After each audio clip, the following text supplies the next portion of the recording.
आप सभी। आज हम पढ़ने वाले हैं बहुत important topic, tricks to solve organic conversions. तो एक स्टूडेंट ने बोला है कि मैडम इसकी ट्रिक बता दीजिए। तो चलो बच्चों यहीं से शुरू करते हैं। आपके एग्जामिनेशन के लिए बहुत बहुत इंपॉर्टेंट है। स्कूल के एग्जामिनेशन के लिए तो भैया समझो कितना इंपॉर्टेंट है। क्वेश्चन कैसे आने वाले हैं और वो सब हम इस वीडियो में बात करने वाले हैं। चलिए बेटा बात करते हैं ऑर्गेनिक कन्वर्जन्स की। होता क्या है ऑर्गेनिक कन्वर्जन? हमें एक कंपाउंड से दूसरे कंपाउंड में कन्वर्ट करना होता है। कुछ रिएजेंट्स हमें याद करने होते हैं। अब वो रिएजेंट्स आप याद कर चुके होंगे, वो सही है। छोटे मोटे रिएजेंट तो आपको याद होंगे क्योंकि आप हाइड्रोकार्बन्स और जीओसी आप पढ़ चुके होंगे। चलो बच्चों, तो क्योंकि ट्रिक्स की बात कर रहे हैं तो हम ट्रिक्स पे ही जाते हैं। तो बेटा सबसे पहले हमें क्या करना है, हमें मान के चलो कुछ चीजें हमें याद करनी पड़ती है। इसके लिए कुछ ट्रिक्स याद करते हैं। ट्रिक नंबर 1, अगर मुझे किसी भी ऑर्गेनिक कंपाउंड में, मतलब मान के चलो बेंजीन है, ठीक है, बेंजीन है एरोमेटिक। सबसे एरोमेटिक कंपाउंड कौन सा होता है? बेंजीन। मुझे बेंजीन से टॉलिन बनाना है। सबसे पहले हम ये लिखते हैं, right the reactant and products. Right reactants and products. तो सबसे पहले बेटे रिएक्टेंट्स एंड प्रोडक्ट्स दोनों लिख लो। अब उसके बाद अपना दिमाग लगाना शुरू करो कि भैया मुझे एक रिएक्टेंट है और एक प्रोडक्ट्स बनाना है। लाइक मैं यहाँ पर लिख रही हूँ, मैंने तुम्हें दिया कि बेंजीन से टॉलिन बनाओ। तो सबसे पहले क्या है मेरा, आप देखो जो पार्ट सिमिलर है, सेम पार्ट है, ये रिंग सेम है बेंजीन की, ठीक है। मुझे क्या करना है, बेंजीन के रिंग के ऊपर जोड़ना है किसी CH3 ग्रुप को, एल्काइल ग्रुप को। और एल्काइल ग्रुप को जोड़ने के लिए हम क्या करते हैं, हमारे पास एक नेम रिएक्शन होती है, फ्रीडल क्राफ्ट रिएक्शन। हम उस रिएक्शन के थ्रू जाते हैं और उस रिएक्शन में क्या होता है, हम कोई एल्काइल ग्रुप CH3Cl लेते हैं और क्या लेते हैं, एनहाइड्रस AlCl3 लेते हैं और हमारा एल्काइल मतलब मिथाइल ग्रुप जुड़ा हुआ है। मुझे टॉलिन बनाना है ना, मुझे बेंजीन से, हमें बोला हुआ है बेंजीन से आप टॉलिन बनाओ, ठीक है बेटा। तो हम बेंजीन से टॉलिन बनाएंगे तो मुझे CH3 ग्रुप जोड़ना है, तो मैंने इसलिए यहाँ पर CH3 ग्रुप ही लिया है। तो अब मैं क्या करने वाली हूँ, देखो बच्चों, जैसे ही मैं बेंजीन यहाँ पर लगाऊंगी, बेंजीन के सारे कार्बन आइडेंटिकल होते हैं और मुझे क्या करना है, CH3Cl जोड़ना है और एनहाइड्रस AlCl3 जोड़ना है। थोड़ी सी कहानी आपको Al की पता होनी चाहिए और बोरोन फैमिली में जाइए, उसको पढ़िए। इसके पास MTP ऑर्बिटल होता है, MTD ऑर्बिटल से MTD ऑर्बिटल्स होते हैं और एक ऑर्बिटल में 2 इलेक्ट्रॉन खाली होता है। तो एल्यूमिनियम क्या करता है, फट से Cl को, Cl से लिविंग ग्रुप, इसको लीव छुड़ा के ले आता है क्लोरीन CH3 से, इसके ऊपर पॉजिटिव आ जाता है, ये बन जाता है भूखा इलेक्ट्रोफाइल। और ये इलेक्ट्रोफाइल किस पर अटैक कर लेता है बेटा, इस बेंजीन रिंग पर। तो इसको हम बोलते हैं, देखिए बेंजीन के सर के ऊपर आपका CH3 जुड़ गया, ये बन गया आपका टॉलिन। यानी कि आपको अगर बेंजीन के सर पर कोई एल्काइल ग्रुप जोड़ना है तो आपको फ्रीडल क्राफ्ट रिएक्शन के थ्रू जाना होगा। तो बेंजीन से आपका बन गया टॉलिन। चलो भैया इसको बोलते हैं ESR रिएक्शन, ठीक। ऐसी ही सारी ESR रिएक्शंस को आपको याद करना है बच्चों। ये सब का मतलब समझ रहे हो? जरूरी नहीं है कि बेंजीन के सर के ऊपर आपने CH3 जोड़ा, बेंजीन के सर के ऊपर आपको N भी जोड़ना हो सकता है, N ग्रुप। तब क्या करेंगे, तो बेंजीन की जो होती है, बेंजीन देता है ESR मतलब electrophilic substitution reaction. Electrophilic substitution reaction देता है और इस रिएक्शंस में हम क्या करते हैं बेटा, हम क्या करते हैं, बेंजीन से हम बनाते हैं, बेंजीन के सर के ऊपर मैंने लगा दिया CH3, टॉलिन बन गया। और बेंजीन के सर के ऊपर मैंने लगा दिया C डबल बॉन्ड OCH3, इसको हम बोलते हैं एसाइलियम ग्रुप, एसाइलियम, ठीक है। हम ACB इसको लिखते हैं। तो हमने ये जोड़ दिया और बेंजीन के सर के ऊपर हमसे भी बोल सकते हैं, बेंजीन से आप नाइट्रोबेंजीन बनाओ और बेंजीन से आप क्या बनाओ, आप बेंजीन से बेंजीन सल्फोनिक एसिड बनाओ और आप बेंजीन से बनाओ क्लोरोबेंजीन बनाओ, आप बेंजीन से ब्रोमोबेंजीन बनाओ, आप बेंजीन से आयोडोबेंजीन बनाओ। तो आपको कुछ भी दे सकते हैं बच्चों। सबसे पहले एरोमेटिक कन्वर्जन में बेंजीन की ही कन्वर्जन आपसे पूछी जाएंगी, बिल्कुल सिंपलेस्ट पहला स्टेप है। इसके लिए आपको ESR याद रखना है। तो मैं आपको बता रही हूँ, देखिए क्या होना है, CH3 ऐड करना है, फ्रीडल क्राफ्ट एल्काइलेशन के थ्रू जाएंगे। इसके लिए आपको रिएजेंट याद रखना है। अभी मैंने बोला कोई भी एल्काइल ग्रुप R और एनहाइड्रस AlCl3। ठीक, अगले केस में अगर मुझे ये करना है तो ये है मेरा फिडलक्राफ्ट एसाइलेशन। हम फिडलक्राफ्ट एसाइलेशन के थ्रू जाएंगे बेटा, और हम इसमें क्या लिखेंगे, कोई भी R लेकिन उसका एसाइलियम ग्रुप पक्का होना चाहिए, एक लिविंग ग्रुप और एनहाइड्रस AlCl3।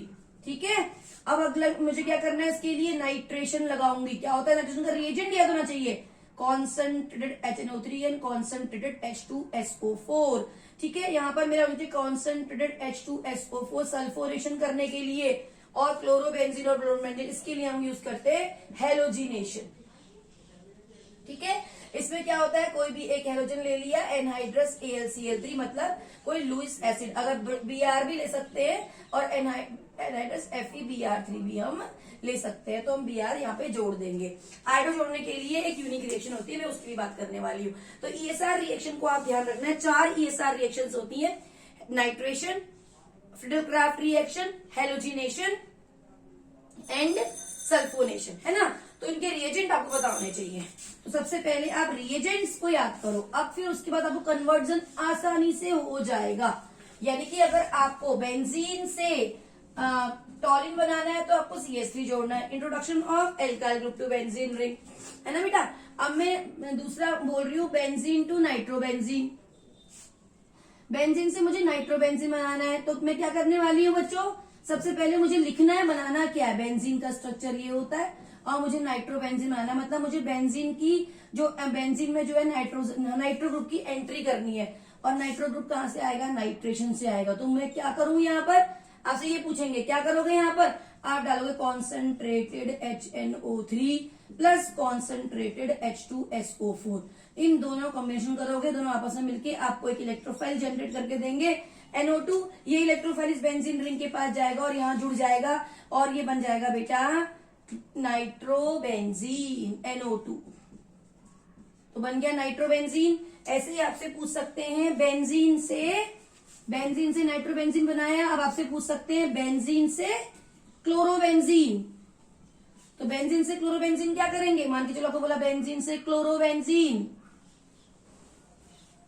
तो क्या करेंगे, ये लीजिए, सबसे पहले लिखिए बेंजीन है, उससे मैंने बनाया, इसके पर लगाया मैंने क्लोरो। क्या करना है मुझे, तो हम क्या करेंगे, क्या हुआ है, बेंजीन अकेला था, रिंग तो वैसी की वैसी है, लेकिन एक H हट के Cl जुड़ गया, यानी कि हेलोजन जुड़ गया, यानी कि हेलोजिनेशन हो गया। अब आपको अपने दिमाग में डालना है हेलोजिनेशन का रिएक्शन, मैडम ने बोलता है एक हेलोजन और एनहाइड्रस AlCl3। और एनहाइड्रस AlCl3 की एक ट्रिक आपको याद रखनी है, जहां पर भी एनहाइड्रस AlCl3 होगा वो अपना एम्प्टी ऑर्बिटल को यूज करने वाला है। ठीक है, और ये Cl लिविंग ग्रुप है, तो किस तरीके से काम करेगा देखो, कैसे करेगा बच्चों, देखो। अब हम इसके बारे में बात करते हैं। ये मेरा रहा बेंजीन, मुझे इसमें डालना है ClCl और एनहाइड्रस AlCl3। इसके पास एम्प्टी ऑर्बिटल है, ये लिविंग ग्रुप है, एक Cl को लेके आ जाएगा, खुश हो जाएगा। इस Cl के ऊपर पॉजिटिव चार्ज आ गया, खतरनाक इलेक्ट्रोनेगेटिव एलिमेंट के ऊपर पॉजिटिव चार्ज आ गया, भूखा हो गया इलेक्ट्रॉनों का, फट से बेंजीन के पास जाएगा, कहीं से भी एक बेंजीन से H को भगाकर उसके सर के ऊपर Cl जुड़ जाएगा। कैसे जुड़ेगा, ये कहानी बात की है। तो ये आपका बन गया क्लोरोबेंजीन। ठीक है, तो ये हो गया इसका हेलोजिनेशन, तो बेंजीन से क्लोरोबेंजीन बन गया। ये भी एक ESR रिएक्शन है। और आपको बोल सकते हैं कि आप बेंजीन से, दूसरा पेन यूज करते हैं, आपको बोल सकते हैं बेंजीन से सल्फोनिक एसिड बनाओ, यानी कि बेंजीन के सर के ऊपर आप SO3H लगाओ, तो आप क्या करोगे, कॉन्सेंट्रेटेड H2SO4 डाल दोगे, तो ये हो जाएगा। और बेंजीन से बेटा बहुत इंपॉर्टेंट कन्वर्जन, मैं दूसरे एक और पेन यूज कर लेती हूँ, ग्रीन। आपसे बोलेंगे कि एसिटोफिनोन बताओ, सबसे पहले हमें पता होना चाहिए एसिटोफिनोन बेटा इसी नाम से आता है, जेई में भी इसी नाम से आता है, नीट में भी इसी नाम से आता है, 12th में भी इसी नाम से आता है, 11th में भी इसी नाम से आता है, एडवांस लेवल तक भी इसी नाम से आएगा। आपको कोई IUPAC नेमिंग लिखकर नहीं देगा, IUPAC नेमिंग बच्चे इजीली कर लेते हैं। एसिटोफिनोन, एनिसोल, क्रेसोल और इन सब के कॉमन नेम ही आते हैं। तो कुछ कंपाउंड ऐसे होते हैं जिनके कॉमन नेम बहुत हमें याद करने पड़ते हैं। तो एसिटोफिनोन ऐसे याद रखो, एसिटोफिनोन। बच्चे दो चीज में बहुत कंफ्यूज होते हैं, एक एनिसोल में और एक एसिटोफिनोन में, तो आप ये बातें ध्यान रखेंगे। एनिसोल होता है बेंजीन के सर के ऊपर OCH3, ये एक ईथर होता है, और एसिटोफिनोन होता है बेंजीन के सर के ऊपर COCH3। तो जब भी आप एसिटोफिनोन आपके पास आए तो आप दोनों में गड़बड़ मत करना, ध्यान रखो कि मैडम ने एनिसोल क्या बोला था और एसिटोफिनोन क्या बोला था। तो मुझे क्या करना है, अब आप खुद देखो बच्चों, कन्वर्जन चेक करो। आपको बेंजीन रिंग आपके पास है, बेंजीन आपकी एज इट इज है, आपको एसाइलियम ग्रुप जोड़ना है। और एसाइलियम ग्रुप किससे जुड़ता है, बेंजीन रिंग के ऊपर एसाइलियम ग्रुप जुड़ना मतलब फ्रीडल क्राफ्ट एसाइलेशन। और उसके रिएक्टेंट क्या होते हैं, क्या होते हैं उसके रिएक्टेंट, एक कोई एल्काइल ग्रुप ले लो, यहाँ पे मैंने CH3 है एल्काइल ग्रुप, CH3 ले लेती हूँ और C डबल बॉन्ड और Cl लिविंग ग्रुप लगा देती हूँ और एनहाइड्रस AlCl3। जहां पर भी एनहाइड्रस AlCl3 है आपको इसका MTD ऑर्बिटल यूज करना है। और ये फट से लिविंग ग्रुप है, हाइड्रोजन बहुत से लिविंग ग्रुप होते हैं, ये इसको ले आएगा, इसके ऊपर पॉजिटिव चार्ज जनरेट कर देगा। कार्बोनाइल कार्बन पर पॉजिटिव चार्ज आना, it is also a very खतरनाक कंडीशन इन केमिस्ट्री है। तो ये एसाइलियम आयन उठाकर क्या करेगा बेटे, यहाँ के बेंजीन रिंग के किसी भी कार्बन पर लगा देगा और आपका एसिटोफिनोन बन जाएगा। तो आपने कितनी कन्वर्जन कर ली, benzene to nitrobenzene, benzene to toluene, benzene to chlorobenzene, benzene to acetophenone और benzene to benzene sulphonic acid. तो इस तरीके से हम करते हैं। और भी कुछ रिएजेंट आप जो है वो लर्न कर सकते हैं। तो ये तो ESR की चीज है बेटे। देखो जब भी हमें ऑर्गेनिक कन्वर्जन में जाना होता है, तो एरोमेटिक कन्वर्जन में, ऑर्गेनिक में भी एरोमेटिक कन्वर्जन में, तो वहां पर हमें बेंजीन की ESR रिएक्शन बहुत जरूरी पता होनी चाहिए। तो नंबर 1 हो गया right the reactants and products, number 2 हो गया ESR रिएक्शंस, आप ध्यान रखिए बेंजीन की। उसके बाद क्या होता है हमारे पास, रिएजेंट्स हमें कुछ याद रखने पड़ते हैं जो हमारे रिएक्शन में है। और ये रिएजेंट्स एंड कुछ नेम रिएक्शंस हैं बेटा जो हमें करनी होती हैं। और उसके अलावा अगर आपने नेम रिएक्शंस कर ली, रिएजेंट कर लिए, ESR रिएक्शन कर ली, तो ड्यूरिंग द क्लास जब आपकी चल रही होती है तो वहां पर हम यही सब चीजें पढ़ाते हैं, है ना। तो ये चीजें याद करोगे तो कन्वर्जन में आपको आसानी हो जाएगी। तो अब हम अगला कन्वर्जन करते हैं। मान के चलो आपको दे दिया नाइट्रोजन कंपाउंड्स को, मतलब आपको बेंजीन के सर के ऊपर नाइट्रोजन रखा हुआ है और उसको कार्बन कंटेनिंग कंपाउंड में कन्वर्ट करना है। मतलब आपको बोल देंगे कि आप एनिलीन से, आपको एनिलीन बोल देंगे सबसे पहले, या आपको बोल सकते हैं बेंजीन से एनिलीन। पहले चलो बेंजीन से एनिलीन बनाते हैं। तो आपको बोलेंगे बेंजीन से नाइट्रोबेंजीन नहीं, बेंजीन से एनिलीन बनाना है। तो पहली ट्रिक यूज करोगे, सबसे पहले आप कंपाउंड रिएक्टेंट लिखोगे और प्रोडक्ट लिखोगे। प्रोडक्ट में एनिलीन क्या होता है वो लिखोगे। बेंजीन के सर के ऊपर NH2 बेटा एनिलीन हो जाता है, ठीक है। और मैं दूसरा लिख देती हूँ, बेंजीन के सर के ऊपर NO2 लगाओगे तो नाइट्रोबेंजीन बन जाएगा। बेंजीन के सर के ऊपर आप Cl क्लोरोबेंजीन, अभी मैंने बताया था एसिटोफिनोन क्या होता है COCH3। बेंजीन के सर के ऊपर अगर आप लगा दोगे OCH3 तो बन जाएगा एनिसोल। बेंजीन के सर के ऊपर आप लगा दोगे Br ब्रोमोबेंजीन। तो आपसे ऐसे बेंजीन के सर के ऊपर अगर आप लगा दोगे क्या Cl साइनोबेंजीन, है ना बेटा। तो ये सब चीजें आपको पूछते हैं। ऐसे बेंजीन के सर के ऊपर आप लगा दोगे, क्या लगा दो CH3 तो बन जाएगा टॉलिन। और बेंजीन के सर के ऊपर अगर आपने लगा दिया OH तो बन गया फिनॉल। तो ये सब कॉमन नेम ना थोड़े से याद होने चाहिए आपको, तो याद करेंगे तो ठीक हो जाएगा। कुछ चीजें तो ऐसे जैसे ब्रोमोबेंजीन, क्लोरोबेंजीन, नाइट्रोबेंजीन, है ना, साइनोबेंजीन, टॉलिन, तो ऐसी अपनी आप याद हो जाती है करते करते। कुछ ही चीजें ऐसी जो ध्यान में रखनी पड़ती है, जैसे एनिलीन, है ना, तो NH2 हो गया तो एनिलीन लग गया। तो वो थोड़ा ये जो नाम यहाँ पर लिखे एनिलीन जो है वो कॉमन नेम भी है और IUPAC नेम भी है, तो इसका थोड़ा ध्यान रखेंगे, ठीक है बेटा। तो मुझे अब क्या करना है, बेंजीन के ऊपर NH2 लगाना है। चलो अब मैं कैसे लगाऊंगी बेंजीन के ऊपर NH2। अब थोड़ा सोचो कि आपने कहा था कि मैडम हम तो बेंजीन के सर के ऊपर NO2 लगा सकते हैं, लेकिन आपने NH2 पूछ लिया, क्यों नहीं आगे प्रोसेस तो कर सकते हैं। तो सबसे पहले वो सोचो कि हमें क्या पता था बेंजीन कितनी टाइप की रिएक्शन कर सकता है, केवल 4 टाइप की रिएक्शन कर सकता है। कौन कौन सी, हेलोजिनेशन, नाइट्रेशन, सल्फोनेशन और कौन सा, फ्रीडल-क्राफ्ट रिएक्शन। अब आप सोचो फ्रीडल-क्राफ्ट रिएक्शन में एल्काइल ग्रुप की एंट्री करते हैं, फ्रीडल-क्राफ्ट एसाइलेशन है, एसाइलियम ग्रुप की एंट्री बेंजीन रिंग में होती है, सल्फोनेशन में SO3H ग्रुप की होती है, हेलोजिनेशन में हेलोजन की होती है, नाइट्रेशन में NO2 की एंट्री होती है। तो हम उसी के थ्रू आगे बढ़ेंगे क्योंकि N आ जाएगा। जैसे ही बेंजीन रिंग में मुझे NO2 की एंट्री करनी होती है तो मैं कराऊंगी नाइट्रेशन। और नाइट्रेशन का रिएजेंट क्या होता है बच्चों, concentrated H2SO4 plus concentrated HNO3। चलो बेटा, जैसे ही हम लगाएंगे सर के ऊपर NO2 आ जाएगा। अब NO2 मुझे बड़ा ग्रुप होता है, मुझे इससे एनिलीन बनाना है। जब भी मुझे एनिलीन को NO2 बनाना है तो याद रखेंगे मैं एक रिएजेंट यूज करूंगी, रिड्यूसिंग एजेंट, जिसको मैं बोलूंगी LaHEr, या फिर आप यूज करोगे SnCl2 और HCl। ठीक है, SnCl2 कर दो और HCl कर दो, आपको इससे क्या हो जाएगा, ये आपका रिडक्शन हो जाएगा, नाइट्रो ग्रुप आपका अमोनिया NH2 में कन्वर्ट। अब LH भी यूज कर सकते हो। LH होता है लिथियम एल्यूमिनियम हाइड्राइड, लिथियम का एक हाइड्राइड, जो कि बहुत इंपॉर्टेंट, बहुत ही अच्छा, बहुत एक्सपेंसिव है, लेकिन बहुत अच्छा रिड्यूसिंग एजेंट है, जो कि आपके नाइट्रो ग्रुप को NH2 में कन्वर्ट कर देगा। तो SnCl2 HCl डालेंगे तो आपका जो NO2 ग्रुप है वो रिड्यूस होकर NH2 ग्रुप में बन जाएगा। यानी कि आपने 2 स्टेप में, 1 स्टेप 2 स्टेप, लेकिन आपको जाना पड़ेगा ही नाइट्रेशन से, क्योंकि आपको N को ऐड करना है, नाइट्रोजन को ऐड करना है बेंजीन रिंग पर, फिर उसके बाद कुछ भी कर सकते हो। चलो ठीक है बेटे, तो हमने बना लिया एनिलीन, तो बेंजीन टू एनिलीन भी हो गया हमारा। अब हम क्या करेंगे, अब हम एनिलीन से आगे बढ़ते हैं। अब हमें ये बोलेंगे कि बेटा बच्चों एनिलीन, मैडम एनिलीन से हमें बनाना है क्लोरोबेंजीन। देखो बेटा, बेंजीन से क्लोरोबेंजीन सीधे बने तो बात बन जाती है, बेंजीन के सर के ऊपर हमें Cl जोड़ना है। अब हमें घुमा दिया, हमें बोला एनिलीन से क्लोरोबेंजीन बनाना है एरोमेटिक में। सबसे पहले मैं क्या लिखूंगी, पहली ट्रिक यूज करूंगी, क्या यूज करूंगी, एनिलीन लिखूंगी, रिएक्टेंट लिखूंगी और प्रोडक्ट लिखूंगी। और उसके बाद मैं क्या करूंगी कि मुझे किस रास्ते जाना है भैया। अब ये ना होता तो फिर तो बहुत आसान होता है, मैं हेलोजिनेशन कर देती, बट ये ग्रुप है, मुझे इसे भगाना है। अब आप ट्रिक नंबर 3 देखिए।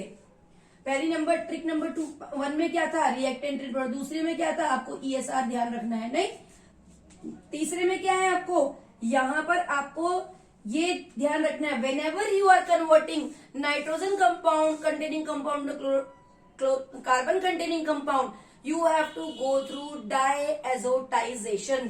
तो आपको क्या करना पड़ेगा, हमेशा हमेशा व्हेन नाइट्रोजन कंटेनिंग कंपाउंड्स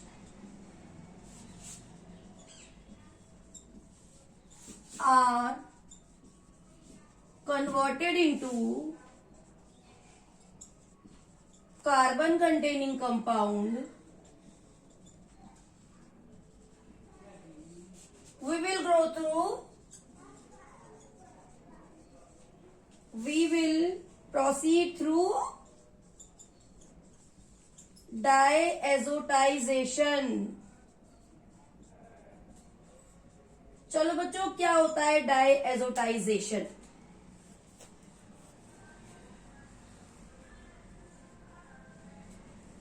यहां बनता है डायएजोनियम सॉल्ट। ये बड़ा इंपॉर्टेंट इंटरमीडिएट है, very very important intermediate, class 12th का चैप्टर 1 में haloalkanes and haloarenes में यहाँ पर इसका बड़ा रोल है डायएजोनियम सॉल्ट का। लेकिन ऐसा नहीं है कि वहीं पढ़ा तो वहीं खत्म हो गया, ऑर्गेनिक केमिस्ट्री में ऐसा नहीं होता। आपने जो कंसेप्ट 11th में पढ़े हैं वो सारे कंसेप्ट 12th में यूज होने वाले हैं, और जो आपने 12th का चैप्टर पहला पढ़ा दूसरे में होगा, दूसरा तीसरे में होगा, तीसरा पहला दूसरा तीसरे में होगा। ऐसे सब पूरा ऑर्गेनिक केमिस्ट्री को स्किप नहीं करना होता है, एक कंसेप्ट दूसरे में लग जाता है। ठीक है, चलो अब हम बात करते हैं। तो ये आपने नोट कर लेंगे trick number 3, nitrogen containing compound को अगर आपको कन्वर्ट करना होता है डायएजोनियम सॉल्ट में, तब हम क्या करते हैं, देखो हमें कभी भी ये करना है तो हम सबसे पहले करेंगे डायएजोटाइजेशन। तो इसका रिएजेंट होता है NaNO2 डाइल्यूट HCl 273 से 278 केल्विन, और कभी कभी बच्चे 0 से 5 डिग्री सेल्सियस भी आ जाता है, तो ये बन जाता है N plus triple bond NCl-, इसको बोलते हैं डायएजोनियम सॉल्ट। और जरूरी नहीं है कि ये जैसे मैंने लिखा है ऐसे ही लिखा हुआ हो, किताबों में बच्चे कंफ्यूज जाते हैं कि मैडम आपने तो ऐसे लिखा है और हमने तो ऐसे लिखा, तो कोई फर्क नहीं पड़ता, आप ऐसे लिखो चाहे ऐसे लिखो, लेकिन NN के बीच में ट्रिपल बॉन्ड होता है। ठीक है, ऐसे लिख दिया हमने डायएजोनियम। इस रिएक्शन को बोलते हैं बेटा, पूरी यहां से यहां तक जो है इसको बोलते हैं डायएजोटाइजेशन। ये भी एक नेम रिएक्शन के से आपके सिलेबस में है। ठीक, अब हम क्या करेंगे, अब कुछ नहीं करना, अब तो बन गया हमारा एक सीक्वेंस। क्या बन गया सीक्वेंस, अगर तुम इस डायएजोनियम को CuCl HCl के साथ में डाल दोगे तो आपका पूरा भाग जाएगा, सर के ऊपर Cl लग जाएगा, एनिलीन से Cl बनाओ। अगर आप CuBr HBr कर दोगे तो इसके सर के ऊपर लग जाएगा Br और ब्रोमोबेंजीन। और अगर आप CuCN HCN कर देते हो तो इसके सर के ऊपर लग जाएगा CN साइनोबेंजीन। साइनाइड्स का भी एक और ट्रिक नंबर 4 या 5, ट्रिक नंबर 5 जो है इसका अगर आप पार्शियल हाइड्रोलाइसिस करोगे तो बेटा ये एमाइड्स बन जाते हैं। और अगर आप इसका कंप्लीट हाइड्रोलाइसिस करते हो तो क्या होता है, ये एसिड बन जाता है कार्बोक्सिलिक एसिड। ये देखो, ठीक है। अभी आपको क्या करना है, अगर आप यहाँ पर मैं क्या करूं, इसको मैं Ki से हीट कर दूं तो बेंजीन के सर के ऊपर I लग जाएगा, आयोडोबेंजीन बन जाएगा। और अगर मैं इसी को यूज वाटर के साथ में थोड़ा सा हीट कर दूं तो मेरा ये पूरा डायजोनियम भाग के दोबारा से बेंजीन बन जाए। एनिलीन से हम बेंजीन भी बना सकते हैं, है ना। और डायजोनियम से हम कुछ इस तरह की कन्वर्जन कर सकते हैं। डायजोनियम सॉल्ट का और भी बहुत रोल है। क्या रोल है अभी बताती हूँ। तो देखो, कन्वर्जन लिखो। तो हमने क्या क्या किया, चलो फटाफट कर सकते हैं। आप एक बार कर्सरी ग्लेंस से देख लीजिए कि आपको कन्वर्जन आई कि नहीं आई। अगर नहीं आई तो कमेंट करके बताइएगा कि मैडम ये कैसी होगी, हम ये भी बताएंगे। फट से बिल्कुल टिप्स में टिप्स में कुछ चीजें ऐसी होती है ना जो फाउंडेशन होती है हमारी पढ़ाई की, और उन फाउंडेशन को हमें मजबूत करके चलना चाहिए। Conversion is one of them. Conversion को तोड़ो, एक एलिफेटिक कन्वर्जन, एक एरोमेटिक कन्वर्जन। फिर एलिफेटिक कन्वर्जन को तोड़ो, असेंडिंग सीरीज और डिसेंडिंग सीरीज। असेंडिंग सीरीज का मतलब होता है कार्बन एटम बढ़ाना, डिसेंडिंग का मतलब होता है कार्बन एटम को कम करना। नेक्स्ट वीडियो में यही बात करने वाले हैं। फिर उसके बाद हम क्या करेंगे यहाँ पर, अभी तो मैं ऑर्गेनिक कन्वर्जन की बात कर रही हूँ, हमने क्या किया वो देखते हैं, है ना। तो इस तरीके से हम पूरा एक चार्ट बना लेते हैं दिमाग के अंदर। वो चार्ट हमारे दिमाग में होना चाहिए, ये नहीं कि किताबों में बार बार खोल के देख रहे, नहीं। और उससे पहले दिमाग में कैसे घुसेगा वो चार्ट, आप लिखो और लिखकर अपने सामने दीवार में जहां बैठते हो वहां सारा पेस्ट कर दो। पहले दिन बड़ा हटपटा लगता है, क्या हो गया है पूरा दीवारों में, लेकिन आज जब एक बार गुजरते हैं, 2 बार गुजरते हैं, तीसरी बार गुजरते हैं तो चीजें कंफर्टेबल होने लगती हैं। अरे नहीं नहीं नहीं, बहुत अच्छा है, बहुत बढ़िया, अरे वाह, ये भी याद हो गया, ये भी याद हो गया, ये भी याद। किताब खोलने की जरूरत नहीं है, टाइम सेव होता है, चीजें बहुत जल्दी हमारे दिमाग के अंदर घुसती है। केवल लिखना और पढ़ना ही, it is not a trick to study. You can, our eyes are also sense organ, so we should use these eyes also. Skin is the largest sense organ. We are using skin always to write, but it is not necessary to always use your skin. If you are studying something, make summary, paste it on the walls where you are studying and study it, revise it, and these are the tricks. Tricks आप revise करते रहोगे तो आपका problem solving capacity बहुत बढ़ेगी। But उसके लिए मैंने बोला है ना कि हमेशा आपको कंसेप्ट्स को स्ट्रॉन्ग करना है। कंसेप्ट स्ट्रॉन्ग का मतलब है कि चैप्टर को पढ़ना है, वहां समझना है कि ऐसा क्यों होता है, क्योंकि जब तक कंसेप्ट नहीं होंगे तब तक ट्रिक्स भी काम नहीं करेंगी। तो हमने यहाँ पर किया, बेंजीन से बनाया था टॉलिन सबसे पहले, फिर हमने बेंजीन से बनाया था नाइट्रोबेंजीन, फिर हम बना सकते हैं बेंजीन से एनिलीन। तो हमें नाइट्रोबेंजीन और हमें नाइट्रोबेंजीन से एनिलीन भी हम कर सकते हैं, है ना। तो ये रिएजेंट लिख लो बेटा अपने कमरे में। एनिलीन कर सकते हैं, रिएजेंट क्या है वो देखिए। ऐसे ही हम एनिलीन से अब आगे बढ़ते हैं, कहानी को बढ़ाते हैं। एनिलीन से हम बेंजीन बना सकते हैं, एनिलीन से हम क्लोरोबेंजीन हमने देखा, है ना बेटा। एनिलीन से हमने देख लिया, खुद बेंजीन देख लिया, और एनिलीन से बेंजीन नहीं था, वो वाटर ऐड करेंगे ना डायजोनियम में। बेटे ध्यान रखो, मैंने अभी आपको बताया था कि ये मैंने डायजोनियम लिया N triple bond NCl minus, और मैंने इसमें वाटर ऐड किया तो वो बेंजीन नहीं बनेगा, वो फिनॉल बनेगा। ठीक है, वो सही कर लेना बच्चों। तो ये बनेगा, बेंजीन से आप फिनॉल बना सकते हैं, और आप बेंजीन से एनिलीन से आयोडोबेंजीन बना सकते हैं, आप बेंजामाइड बना सकते हैं, आप बेंजोइक एसिड बना सकते हैं। देखिए अभी कितनी सारी कन्वर्जन हो गई। आप ये काम नाइट्रोबेंजीन से भी कर सकते हैं, एनिलीन से भी कर सकते हैं, बेंजीन से भी कर सकते हैं।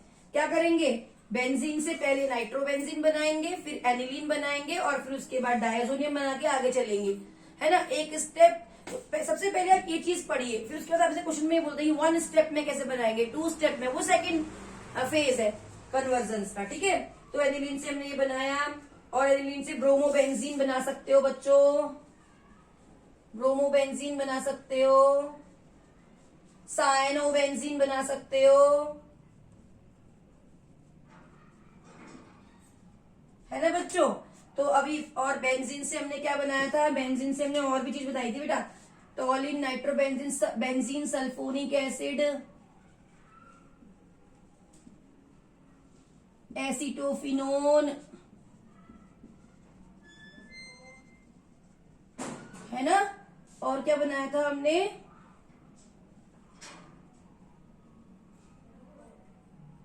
बेंजीन से क्लोरोबेंजीन, बेंजीन से ब्रोमोबेंजीन, नाइट्रो तो हम लिख चुके हैं। तो देखिए कितने सारे कन्वर्जन हो गए आपके, गिनिए आप 1 2 3 4 5 6 7 8 9 10 11 12, कितने कर सकते हैं बेटा, और बढ़ा सकते हैं इसको। जो मैंने एनिलीन से शुरुआत करी उसे नाइट्रोबेंजीन शुरू कर सकते हैं, तो जितनी ये रिएक्शन बनी उतनी ये बन जाएंगी। बेंजीन शुरू करेंगे, जितनी ये रिएक्शन बनी उतनी ये बन जाएंगी। तो आपसे कुछ भी पूछ सकते हैं, इधर से घुमा के उधर से घुमा के कन्वर्जन। तो आपको सबसे पहले चार्ट पता होना चाहिए। तो हमने क्या पढ़ा, हम सबसे पहले क्या करेंगे, सबसे पहले हमें ESR रिएक्शन पता होनी चाहिए बेंजीन की एरोमेटिक कन्वर्जन के लिए, है ना। बेंजीन सबसे पहले पता होना चाहिए, बेंजीन की कहानी पता होनी चाहिए, क्योंकि जब तक बेंजीन नहीं पता होगा तब तक हम कुछ नहीं कर पाएंगे। तो वहां पर ये करिए। और उसके बाद आपको electron donating and withdrawing group की भी नेचर होनी चाहिए, पता होनी चाहिए। तो मैं नेक्स्ट वीडियो में electron donating and withdrawing group के बारे में बता दूंगी, और उस वीडियो में बताऊंगी कि अगर आप फिर फर्दर प्रोसीड करोगे तो किस तरीके से प्रोडक्ट्स आप बनाओगे। सबसे पहले कन्वर्जन का पहला स्टेप यही है बेटा, पहली ट्रिक जो मैंने 3-4 ट्रिक्स बताई है। सबसे पहले मैंने बताया कि आप रिएक्टेंट लिखिए, प्रोडक्ट्स लिखिए। दूसरी मैंने क्या बताई कि आपको बेंजीन की ESR reaction, halogenation, sulphonation, craft reaction, acylation, nitration, ये पता होना चाहिए। और फिर उसका तीसरी रिएक्शन मैंने क्या बताया कि जब भी हम बेंजीन से नाइट्रोजन कंटेनिंग कंपाउंड की तरफ जाएंगे तो हमें डाईएजोटाइजेशन करना बहुत जरूरी है, क्योंकि डायजोनियम सॉल्ट जो होता है वो इंटरमीडिएट होता है नाइट्रोजन कंटेनिंग कंपाउंड को कार्बन कंटेनिंग कंपाउंड में कन्वर्ट करने का, है ना। तो हम इस तरीके से हम उसको कन्वर्जन कर सकते हैं। तो ये एरोमेटिक कन्वर्जन की एक बेसिक बात मैं यहाँ पर कर चुकी हूँ। नेक्स्ट वीडियो में मैं आपको बताऊंगी electron donating and withdrawing groups के बारे में। तैयार रहिए, करते रहिए। कुछ समझ में नहीं आता तो कमेंट करिए और फिर डाउट भी बताइए। पढ़िए, पढ़ते रहिए। All the best.